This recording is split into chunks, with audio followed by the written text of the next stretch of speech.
महावीर नाम का एक शिव भक्त था। ये शिव भक्ति उसे अपने काम से मिली थी। महावीर भजन कीर्तन जागरण और धार्मिक समारोह में शिव बनता था। बदले में महावीर को जो भी पैसे मिलते वो खुशी खुशी उन पैसों को लेकर घर आ जाता था।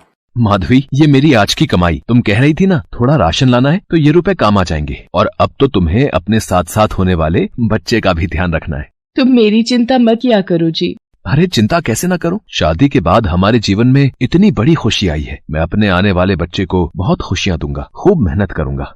ऐसे ही एक दिन महावीर एक धार्मिक समारोह में जाने के लिए तैयार हो रहा था। सुनो जी, बाहर तो बहुत तेज मूसलाधार बारिश हो रही है, आप कैसे जाओगे? माधवी, मेरा जाना बहुत जरूरी है। मैंने इस कार्यक्रम के रुपए एडवांस लिए हुए हैं और बारिश हो या सर्दी गर्मी हमें तो मेहनत करनी ही है। अगर मेहनत नहीं करूंगा तो आने वाले बच्चे का और तुम्हारा ख्याल कैसे रखूंगा? अगर मना कर दिया तो बात ठीक नहीं रहेगी। लगता है मेरा फोन बज रहा है। हेलो, हाँ भैया जी, वो मेकअप करने वाले भैया जी नहीं आए? महावीर भैया, बारिश बहुत तेज हो रही है और तुम्हारी गली में पानी भरा हुआ है, वैन अंदर नहीं आ सकती। मेकअप मैन भी मेरे साथ ही है। एक काम करो, तुम वैन में ही तैयार हो जाना, ऐसे ही छाता लेकर आ जाओ। ठीक है भैया जी, आप वहीं रुको, मैं आता हूँ। माधवी, मुझे छाता दे दो, मैं सड़क तक पैदल चला जाता हूँ। वैन गली के अंदर नहीं आ सकती, मैं रास्ते में ही तैयार हो जाऊंगा। महावीर छाता लेकर गली से बाहर जा ही रहा था कि अचानक एक दीवार महावीर के ऊपर गिर जाती है और सीधे पैर पर दीवार का मलबा गिर जाता है। आस पड़ोस के लोग जब महावीर की चीख सुनते हैं तो बाहर आते हैं। इतनी देर में महावीर का नाम सुन माधवी भी आ जाती है। इसी तरह महावीर को जल्दी से हॉस्पिटल लेकर जाते हैं। डॉक्टर, मेरे पति ठीक तो हो जाएंगे ना? उनको ज्यादा चोट तो नहीं आई है?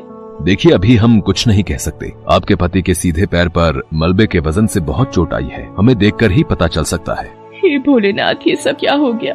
मेरे पति को ठीक कर दो प्रभु, उन्हें कुछ ना हो। माधवी, अपने आप को संभाल, तू गर्भवती है। अगर तू ज्यादा रोएगी तो बच्चे पर असर पड़ेगा। बेटी, सब ठीक हो जाएगा। भगवान भोलेनाथ पर विश्वास रख, वो महावीर को कुछ नहीं होने देंगे। माधवी जी, हमने बहुत कोशिश की, पर आपके पति का सीधा पैर पूरी तरह से बेजान हो चुका है। उसमें कोई हरकत नहीं है। अब उन्हें बैसाखी के सहारे ही चलना होगा। मेरा पैर खराब हो गया माधवी, मैं अब अपना काम नहीं कर पाऊंगा। इन्हीं पैरों के सहारे तो मैं कमाता था, मैं अपाहिज हो गया। उदास मत होइए जी, शायद भगवान हमारी परीक्षा ले रहे हैं। आपको इस परीक्षा में उत्तीर्ण होना है। मैं आपकी हिम्मत बनूंगी, आप हिम्मत मत हारो जी।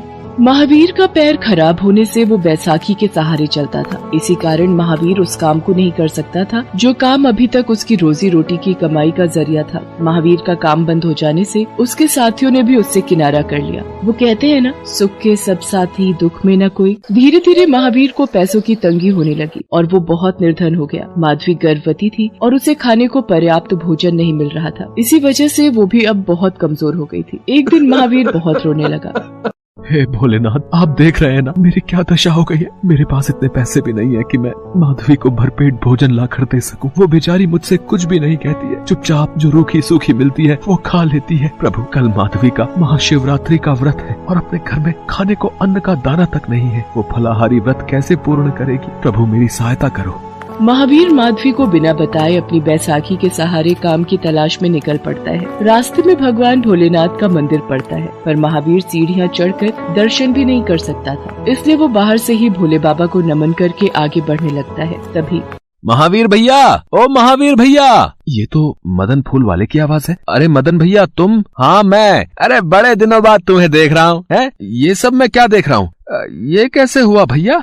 महावीर मदन फूल वाले को सारी घटना सुनाता है। महावीर की दुख भरी बातों को सुनकर मदन की आंखों में आंसू छलक आते हैं।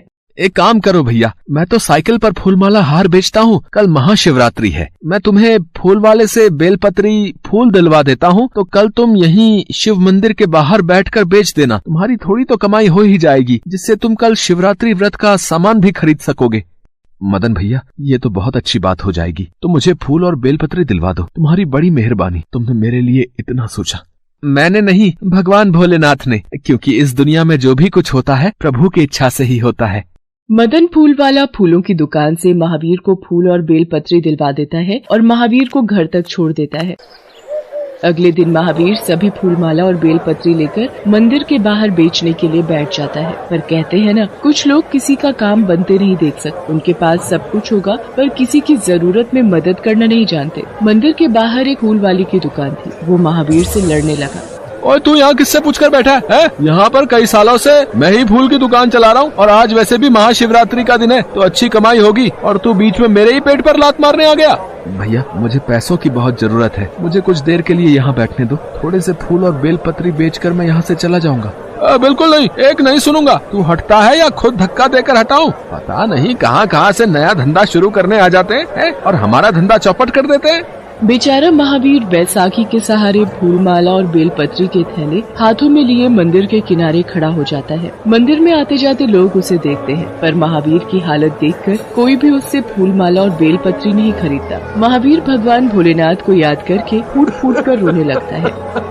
हे भोले बाबा, अब तो रात होने को आई है। सब लोग मंदिर से होकर चले गए और किसी ने भी मेरे से फूल माला और बेलपत्री नहीं खरीदी। मैं अब घर क्या लेकर जाऊंगा? माधवी सुबह से भूखी प्यासी होगी और मेरी प्रतीक्षा कर रही होगी। अरे भैया, तुम्हारे पास बेलपत्री और फूलमाला होगी क्या? सामने वाली दुकान तो लगता है बंद हो गई, अगर तुम्हारे पास मिल जाए। हाँ भैया जी, मैं अभी लाता हूँ। रुको, मैं गाड़ी से बाहर आता हूँ। महावीर को देखकर व्यक्ति चौंक जाता है। महावीर तुम? अरे पहचाना मुझे, मैं धनेश। तुम्हारे साथ बहुत से जागरण, कीर्तन और धार्मिक समारोह में काम किया है। हाँ, मैंने पहचान लिया धनेश, बहुत समय बाद मिले। अब तुम्हारी माताजी कैसी हैं? वो बिल्कुल ठीक है। उस वक्त रुपयों की सहायता करके तुमने मेरे ऊपर बहुत बड़ा उपकार किया था, पर आज तुम्हें इस हालत में देखकर मुझे बहुत दुख हो रहा है मेरे दोस्त। महावीर और धनेश काफी देर बातें करते रहे। महावीर, अब भगवान भोलेनाथ की कृपा से मेरे पास पैसों की कोई कमी नहीं है। एक वक्त था जब सबने मुंह मोड़ लिया था, तब तुमने मेरी सहायता की थी, माँ की जान बचाई थी। आज मेरी बारी है, तुम्हें किसी भी प्रकार का कोई दुख नहीं रहेगा। अब मैं आ गया हूँ। धनेश महावीर को गले से लगा लेता है और उसके पश्चात महावीर धनेश को लेकर घर पहुंचता है। माधवी भी धनेश से मिलकर बहुत खुश होती है। भोलेनाथ ने महावीर के हाथों निस्वार्थ भावना से किए गए पुण्य का फल महावीर को दे दिया था। धनेश की सहायता मिलने पर इलाज से महावीर भी ठीक हो गया। कुछ महीनों बाद माधवी एक सुंदर से बालक को जन्म देती है। धीरे धीरे भगवान शंकर की कृपा से महावीर और माधवी के सारे कष्ट दूर हो जाते हैं। गायत्री एक गरीब ब्राह्मण की बेटी थी। वह भगवान शंकर की पूजा करती थी, इसीलिए उनकी इच्छा मानकर गायत्री ने महेश से विवाह के लिए हाँ कह दी। लेकिन विवाह के बाद जब गायत्री ससुराल पहुंची, माँ जी, देसी घी दाल में ऐसे चम्मच भर भर कर डाल रही हो जैसे आपकी छोटी बहू अपने साथ कुबेर का खजाना लेकर आई हो। बिल्कुल ठीक कहा आपने भाभी, देवर जी तो पहले ही निठल्ले थे, ऊपर से देवरानी आई, वो भी भिखारिन। अभी तो नई बहू घर में आई है, उसके कानों तक तुम्हारी आवाज पहुंचेगी तो उसे कितना बुरा लगेगा। बुरा लगता है तो लगे, पर इस घर में आज से उसी की चलेगी जिसका पति काम करता है। उमा और सरोज की बातें सुनकर गायत्री की आंखों में आंसू आ जाते हैं। माँ, तुम दोनों भाभियों से कह दो, मुझे कह देती थी तब तक ठीक था, पर गायत्री को खरी खोटी सुनाने की क्या जरूरत है? आप यूँ गुस्सा मत हो, मुझे उनकी बातों का बिल्कुल बुरा नहीं लगा। अगले दिन महेश जल्दी तैयार हो गया और अपने दोनों भाइयों से बोला, भैया मैं सोच रहा हूँ आज से मैं भी आप दोनों के साथ दुकान चलूंगा। कोई और काम ढूंढने से अच्छा है अपनी दुकान पर ही बैठ जाऊं। अरे तू अभी दुकान जाकर क्या करेगा? तेरी नई नई शादी हुई है, कुछ दिन गायत्री को लेकर कहीं घूमा। हाँ महेश, बड़े भैया ठीक ही तो कह रहे हैं, अभी तुम आराम करो, काम तो हम संभाल ही रहे हैं। पर भैया।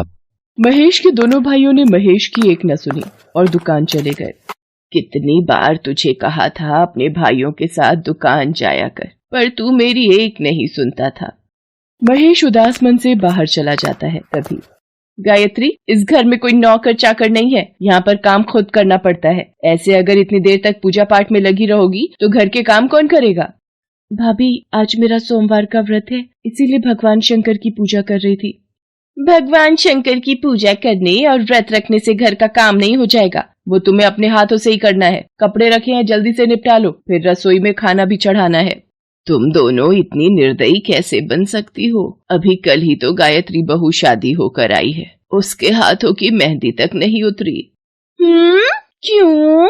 इतने सालों से सरोज और मैं मिलकर इस घर का सारा काम कर रहे हैं, ये करेगी तो कौन सा इसके हाथ घिस जाएंगे? माँ जी, आप चिंता मत करो, मैं सारा काम कर दूंगी। घर के काम करने से तो मन को सुख प्राप्त होता है। गायत्री की दोनों जेठानी बहुत कड़वे स्वभाव की थी। अब तो रोजाना ही वो आराम से बैठी रहती और गायत्री पूरा दिन घर का काम करती। ये बात महेश को सहन नहीं हुई। एक दिन, भैया मैं आप दोनों से कितने दिनों से कह रहा हूँ कि मुझे भी दुकान जाना है।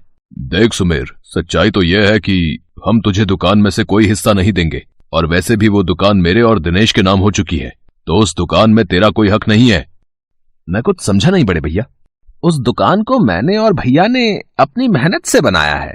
तू तो आज तक कभी दुकान गया ही नहीं। अब तू चाहता है कि पकी पकाई रोटी हम तुझे दे दें, हैं? वो हम कभी नहीं करेंगे। तू कहीं और नौकरी ढूंढ ले। महेश के दिल पर अपने भाइयों की बातों की ऐसी चोट लगी कि एक सुबह गायत्री अभी सो रही थी।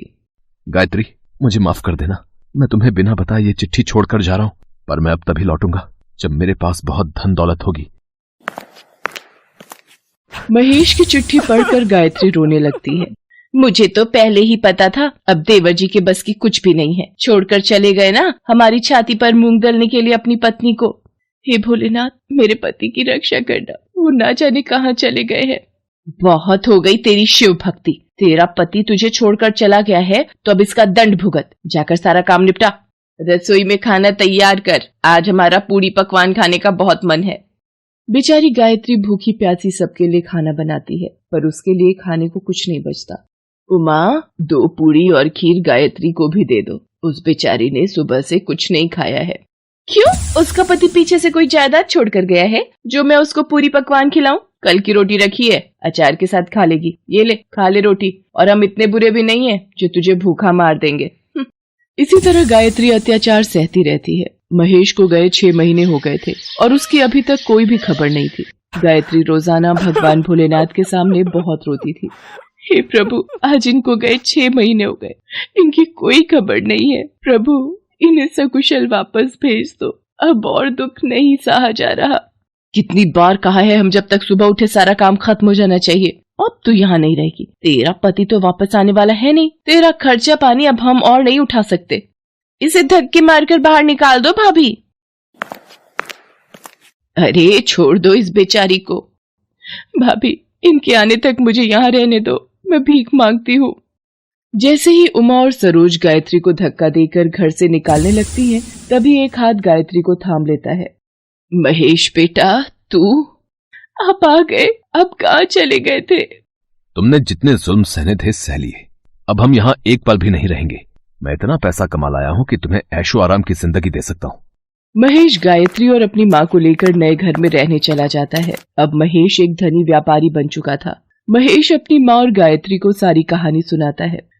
घर से निकलकर मैं बहुत उदास था। मैं एक जंगल के रास्ते दूसरे नगर जा रहा था कि अचानक कुछ बदमाश एक बूढ़े व्यक्ति से उसकी धनराशि लूटकर ले जाने वाले थे। मुझसे ये देखा नहीं गया और मैं उनसे सामना करने लगा। तभी वहां से कुछ गुजरते राहगीर मेरी मदद को आ गए और ये देख वो चोर भाग गए। बेटा, तुमने आज मेरी जान बचाकर मेरे ऊपर बहुत बड़ा उपकार किया है। अब चलिए मैं आपको आपके घर तक छोड़ देता हूं। उसके बाद मैंने उन बूढ़े व्यक्ति को अपनी सारी दुख भरी कहानी सुनाई तो उन्होंने मुझे अपने पास ही नौकरी पर रख लिया और पिछले 6 महीने से मैं उनके पास ही काम कर रहा था। उनके कहने पर ही मैं वापस लौटा हूं। अब तो मेरे पास इतनी धनराशि उपलब्ध हो गई है कि मैं अपने परिवार को आराम से चला सकता हूं। यह सब भोले बाबा की कृपा है। आज उन्हीं की वजह से सब कुछ अच्छा हो रहा है। सुनो जी, कल महाशिवरात्रि का पावन त्योहार है, क्यों ना हम इस त्योहार को धूमधाम से मनाएं? हाँ गायत्री, हम इस त्योहार को बहुत धूमधाम से मनाएंगे और मिलकर भगवान भोलेनाथ की महापूजा करेंगे। माँ जी, और आप अगर बुरा न मानो तो हम इस त्योहार के लिए जेठ जी और जेठानी जी को भी बुला ले। तुम जानती हो ना गायत्री, उन सब ने तुम्हारे साथ कितना बुरा व्यवहार किया है, फिर भी तुम उन्हें बुलाना चाहती हो। घर में इतना बड़ा पर्व मनाया जाए और घर के लोग ही ना शामिल हों तो अच्छा नहीं लगेगा जी। और फिर ये तो भगवान भोलेनाथ का त्योहार है, इसमें हमें सबको बुलाना चाहिए। गायत्री अपने जेठ जेठानी को महाशिवरात्रि के त्योहार के लिए न्योता दे आती है, पर गायत्री के ठाट बाट देखकर दोनों जेठानी बहुत ईर्ष्या करती हैं। मैं भी देखती हूँ इनका ये महाशिवरात्रि व्रत कैसे पूर्ण होता है। आपने क्या युक्ति सोची है भाभी? तुम देखती जाओ सरोज की मैं क्या करती हूँ। सब लोग गायत्री और महेश के घर शिवरात्रि त्योहार के लिए पहुँचते हैं। उमा और सरोज मीठी मीठी बातों में गायत्री को फंसा लेती हैं। गायत्री, लाओ, फलाहार बनाने में हम तुम्हारी मदद कर देते हैं। ठीक है भाभी, ये कोटू सिंघाड़े के आटे की पूड़ी और आलू की सब्जी का भोग मैं बना रही हूँ, आप साबूदाने की खीर चढ़ा दो। ये लो उमा भाभी, आपने जो मंगाया था। उमा चुपके से साबूदाने की खीर में मांस के टुकड़े मिला देती है। उसके ऐसा करते ही भगवान भोलेनाथ क्रोध में आ जाते हैं। और उमा और सरोज दोनों की आंखों की रोशनी चली जाती है। वो दोनों अंधी हो जाती हैं और चिल्लाने लगती हैं। मुझे कुछ दिखाई नहीं दे रहा, ये मेरी आंखों को क्या हो गया? भाभी, मुझे भी कुछ नजर नहीं आ रहा, ये हम दोनों के साथ क्या हो गया? हे प्रभु भोलेनाथ, सब मुझे ही दोष देंगे। मैंने आपकी पूजा में बुलाया और इनकी आंखों की रोशनी चली गई। प्रभु कुछ कीजिए। गायत्री के बार बार नम्र विनती करने से भगवान भोलेनाथ प्रकट होते हैं। गायत्री, इन दोनों को इनके पापों का दंड मिला है। इन्होंने तुम्हारे द्वारा तैयार किया हुआ महाशिवरात्रि का प्रसाद भंग किया, इसीलिए मैंने इनके नेत्रों की रोशनी छीन ली। ऐसे ईर्ष्यालु मनुष्यों को ऐसा ही दंड मिलना चाहिए। नहीं प्रभु, नहीं प्रभु, नहीं। मेरे कहने से इन्हें क्षमा कर दीजिए प्रभु। इन्हें इनकी आंखों की रोशनी वापस दे दीजिए। इन दोनों की तरफ से मैं आपसे क्षमा मांगती हूँ प्रभु। ठीक है गायत्री, तुम्हारे कहने पर मैं इन दोनों को क्षमा कर देता हूँ। तुम हमेशा खुश रहो, मेरा आशीर्वाद सदैव तुम्हारे साथ है। इतना कहकर भोलेनाथ अंतर ध्यान हो जाते हैं। गायत्री के जेठ जेठानी शर्मिंदगी से वापस लौट जाते हैं। उस दिन के बाद गायत्री अपनी सास और पति महेश के साथ भगवान भोलेनाथ की कृपा से खुशी खुशी जीवन व्यतीत करने लगती है।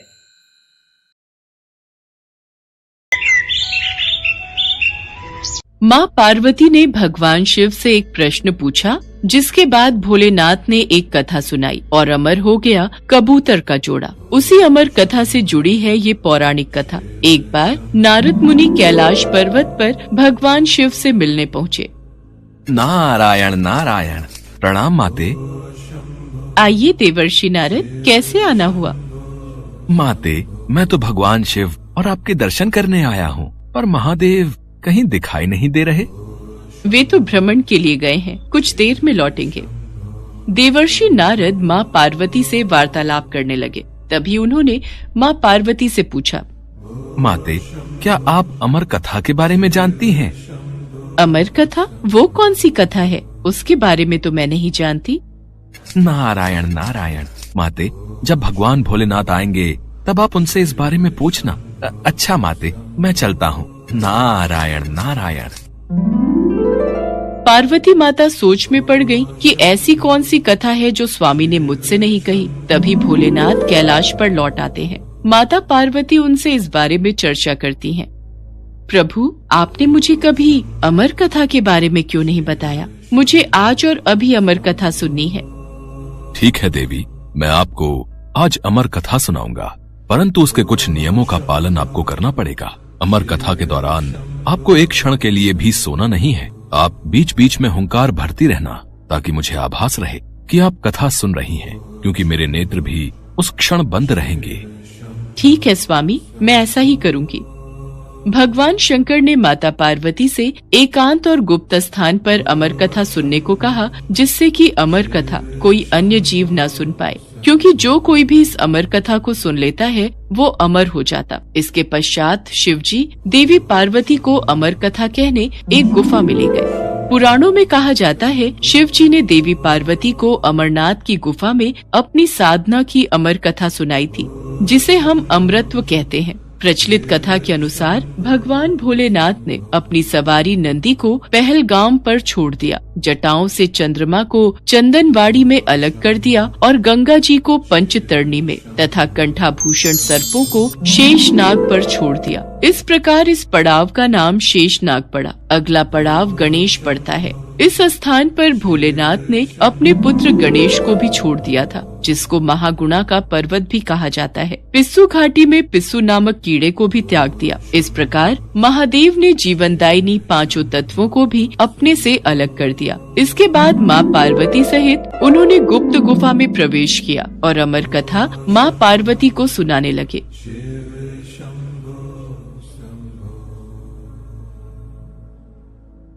पर कथा सुनते सुनते देवी पार्वती को नींद आ गई और वो सो गईं, जिसका शिवजी को पता नहीं चला। भगवान शिव अमर होने की कथा सुनाते रहे। उस समय 2 सफेद कबूतर शिवजी से कथा सुन रहे थे और बीच बीच में गूं गूं की आवाज निकाल रहे थे। शिवजी को लगा कि माता पार्वती कथा सुन रही हैं और बीच बीच में हुंकार भर रही हैं। इस तरह दोनों कबूतरों ने अमर होने की पूरी कथा सुन ली थी। कथा समाप्त होने पर शिव जी का ध्यान देवी पार्वती की ओर गया, जो सो रही थी। अरे, देवी पार्वती तो गहरी निद्रा में है, तो फिर यह हुंकार कौन भर रहा था?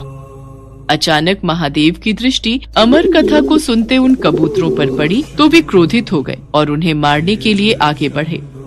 मेरे क्रोध से तुम दोनों को कोई नहीं बचा सकता, तुम्हें इसका दंड अवश्य मिलेगा। हे प्रभु, हमें क्षमा कीजिए, हमने अनजाने में ही भूल की, पर हमने आपसे अमर होने की कथा सुनी है। यदि आप हमें मार देंगे तो अमर होने की ये कथा झूठी हो जाएगी।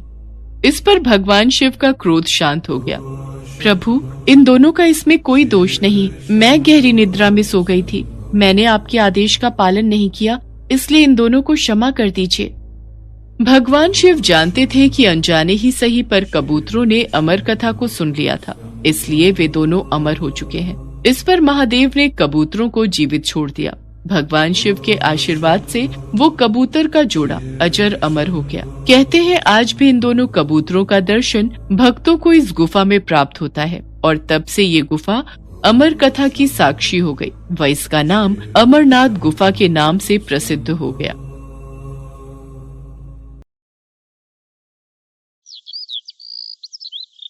एक बार माँ पार्वती कैलाश पर भ्रमण कर रही थी, तभी उनकी नजर पृथ्वी लोक पर पड़ी। सेठ जी, ये माल गाड़ी में से उतार दिया है। ये ले, तेरे आज की कमाई के 200 रुपए। पूरा दिन मेहनत करके सिर्फ ये 200 रुपए ही कमाई हुई है।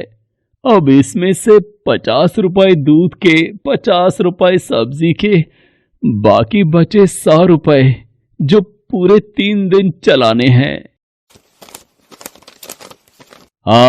ये हो गए पूरे 50,000 रुपए। इन्हें तिजोरी में रख देता हूँ। नहीं भैया, ये बहुत महंगी साड़ी है, कोई सस्ती सी दिखा दो। हाँ, ये 150 रुपए वाली ठीक है। भैया, ये तीनों साड़ी पैक कर दो। ये लो 5,000 रुपए। माँ पार्वती गरीब और अमीर दोनों को देख रही थी। आखिर जिसे जो चाहिए उसे मिलता नहीं और जिसके पास पहले से हो उसे और मिल जाता है। इस प्रश्न का उत्तर तो महादेव ही दे सकते हैं। धरती का ये नजारा देखकर माँ पार्वती भगवान शंकर के पास जाती है। महादेव, मैंने देखा है कि धरती पर जो व्यक्ति पहले से ही गरीब और दुखी है उसे और ज्यादा दुख मिलता है, और जो सुख में है आप उसे दुख नहीं देते।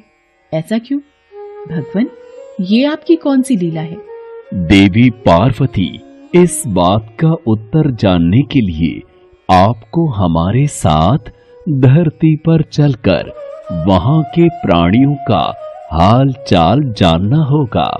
वहीं इस प्रश्न का उत्तर आपको प्राप्त होगा। भगवान शिव के कहे अनुसार कुछ समय बाद माँ पार्वती उनके साथ मृत्युलोक में प्राणियों का हालचाल जानने के लिए चल पड़ी। तभी रास्ते में उन्हें एक गरीब पति पत्नी जाते दिखाई दिए। और मिला, कुछ समझ नहीं आ रहा, हमारी गरीबी के दिन कब दूर होंगे। वो चंदन ने फिर एक नई जमीन खरीद ली। सबका भाग्य एक सा नहीं होता है जी। उसके भाग्य में अमीर बनना लिखा है, हमारे में नहीं। भगवान की इच्छा होगी तो हम भी अमीर बन जाएंगे। पता नहीं कौन से पिछले जन्मों के कर्मों की सजा भुगतनी पड़ रही है। न जाने कौन से बुरे पाप किए थे। हे महादेव, आप इन दोनों पति पत्नी को कुछ ही पलों में अमीर बना सकते हैं। मेरे कहने पर आप इन्हें अमीर बना दीजिए। ये बेचारे कितने दुखी हैं। देवी पार्वती, इन दोनों के भाग्य में अभी अमीर बनना नहीं लिखा है। महादेव, जब हम इन्हें धन दे देंगे तो इनकी गरीबी दूर हो जाएगी, फिर ये भी अमीर और सुखी हो जाएंगे। कृपया करके आप इनकी मदद कीजिए प्रभु। देवी पार्वती, मैं तुम्हारी इच्छा अनुसार इन्हें धन प्रदान कर देता हूँ, पर उसका मिलना या ना मिलना कर्मों पर निर्भर करता है। पार्वती जी के कहने पर भगवान शिव ने सोने की अशर्फियों से भरी एक पोटली उस रास्ते में डाल दी। पोटली से कुछ दूरी पर उर्मिला की नजर गुजरते हुए एक अंधे व्यक्ति पर पड़ी। सुनो जी, हम तो गरीब हैं इसलिए दुखी हैं, पर ये सामने व्यक्ति तो नेत्रहीन है। एक बात समझ नहीं आई, ये नेत्रहीन लोग कैसे जीवन व्यतीत करते होंगे? हाँ, बड़ी मुश्किल होती होगी उर्मिला इन बेचारे नेत्रहीन लोगों को। चलो आज हम भी अंधों की तरह चलकर देखते हैं, देखें ये कैसे जीवन जीते हैं। उर्मिला और सूरज आंखें बंद कर एक दूजे का हाथ थामे चलने लगे। सोने की अशर्फियों की पोटली रास्ते में ही पड़ी रह गई और वे दोनों करीब से गुजर गए। भगवान शिव बोले, देखा देवी पार्वती, इनके भाग्य में अभी गरीबी ही लिखी है। हम कुछ दिन धरती पर ही रहेंगे।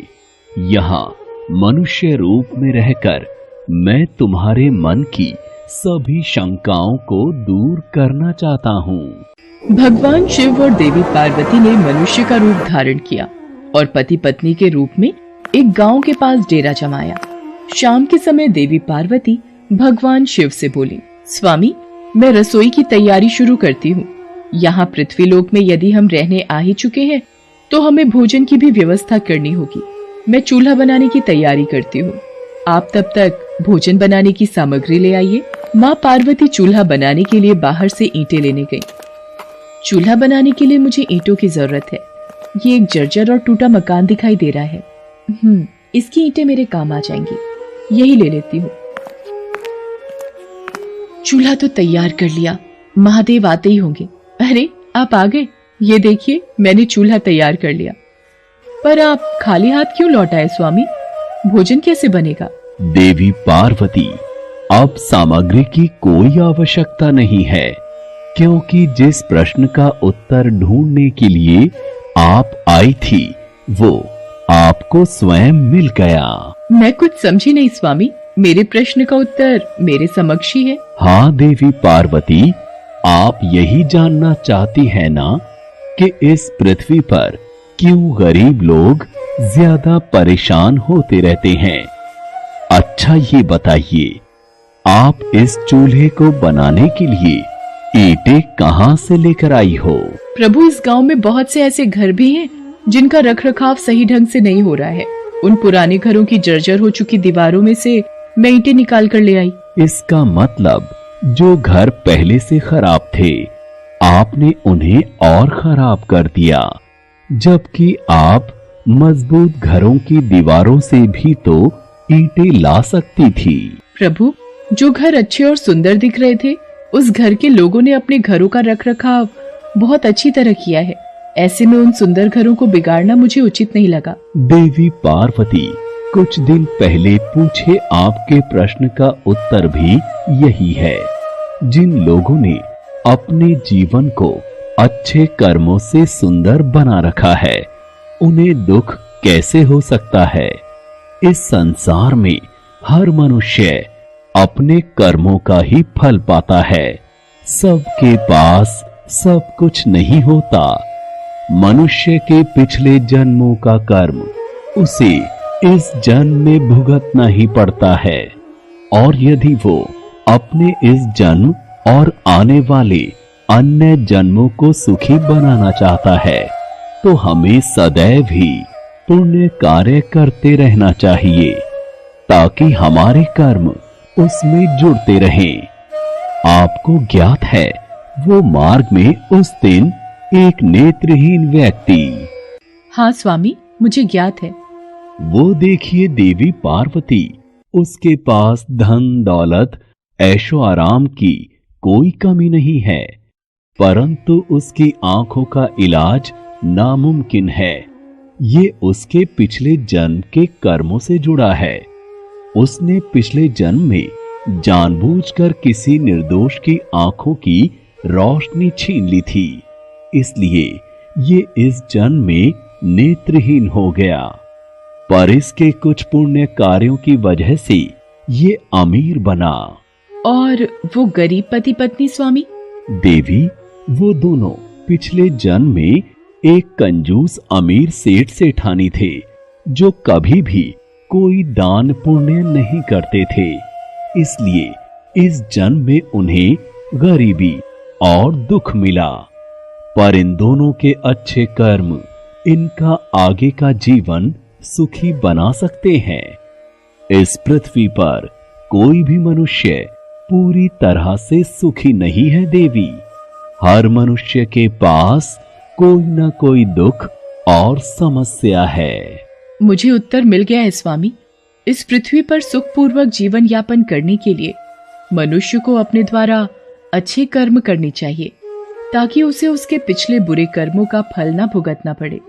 और फिर अपने प्रश्नों का उत्तर पाकर देवी पार्वती भगवान शंकर के साथ अपने रूप में आकर कैलाश वापस लौट गईं। Thanks for watching.